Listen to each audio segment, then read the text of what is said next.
আমি আমার নিজ জেলায় প্রোগ্রাম করতে গেলাম, সেখানে আমার প্রোগ্রামে কোন জেলা থেকে যারা এসেছে তাদেরকে বিএনপির লোকেরা, আওয়ামী লীগ আগে যে কাজটা করতো যে ঢাকার সমাবেশে কারা এসেছে সেটা চিহ্নিত করে হুমকি দেওয়া, হয়রানি করা, এখন বিএনপির লোকেরা আবার সেটা করছে।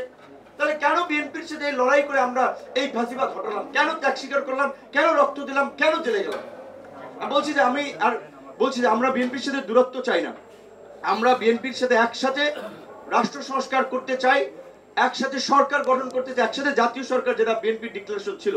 কিন্তু বাস্তবতা আপনাদেরকে আমি বললাম, আমি এক্সপেক্ট করেছিলাম খসরু ভাই এখানে আসলে খসরু ভাই কথাগুলো শুনুক। আমি মহাসচিবকে জানিয়েছি, সিনিয়র নেতৃবৃন্দকে জানিয়েছি, এটা শুধু আমার জেলায় না, আরো কয়েক জায়গায় আমাদের লোকজন পোস্টার লাগাতে গেছে, ছিঁড়ে ফেলছে, ব্যানার লাগাতেছে, ছিঁড়ে ফেলছে। তাহলে এখনই যদি আমাদের বন্ধুদের এইরকমের আপনার 90 ডিগ্রি তাদের কর্মকাণ্ড হয়, তাহলে মানুষ তো নতুন কিছুর দিকে ঝুঁকবেই। তো কাজী আমাদের চেহারাটা আয়নায় দেখে কর্মকাণ্ডগুলোকে মূল্যায়ন করে আমরা কিভাবে আগামীর বাংলাদেশ একসাথে করতে পারি। মান্না ভাইয়ের মতো নেতা কিংবা আরো এখানে যারাই সুব্রত দা বলেন, জামাল আদার বলেন, তাদের শেষ বয়সেও তারা তো শক্তভাবে এই সংগ্রাম করেছেন, শত চাপ প্রতিকূলতা কোনো দিকে তো তারা কখনোই চিন্তা করেন নাই। বিএনপির সাথে আমরা লড়াই করেছি, বিএনপি স্টিয়ারিং এ ছিল, নেতৃত্ব পর্যায়ে তারা ছিল। আমাদের যে বিভিন্ন দাবি দেওয়া বিভিন্ন জায়গাটা আমাদের সার দিয়েও কিন্তু আমরা একটা একমতের জায়গায় পৌঁছেছি। সেখানে বিএনপির নেতৃবৃন্দকে আমার মনে হয় এটা উপলব্ধি করতে হবে এবং এটা বোঝা দরকার।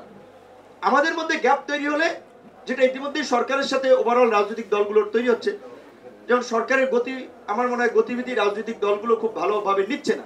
কারণ আজকে 42 দিন হয়ে গেল, এখন পর্যন্ত আনুষ্ঠানিকভাবে এই সরকার রাজনৈতিক দলগুলোর সাথে একটা ডায়লগ করেনি। যেটা করেছে সেটা 15ই আগস্টের ছুটি নিয়ে ফরমাল কোনো আলাপ আলোচনা হয় নাই। কমিশন করে দিলেন, কমিশন 3 মাসের সময় আগিয়ে দিয়ে দিলেন। এই যে কাজ, ধরেন বদিউল আলম মজুমদার সাহেব নির্বাচন কমিশন নিয়ে তার অনেক দিনের কাজ, বিভিন্ন স্টেক হোল্ডারদের সাথে নিয়ে সেদিনও ডেমোক্রেসি ইন্টারন্যাশনাল একটা প্রোগ্রাম করেছিল। এর জন্য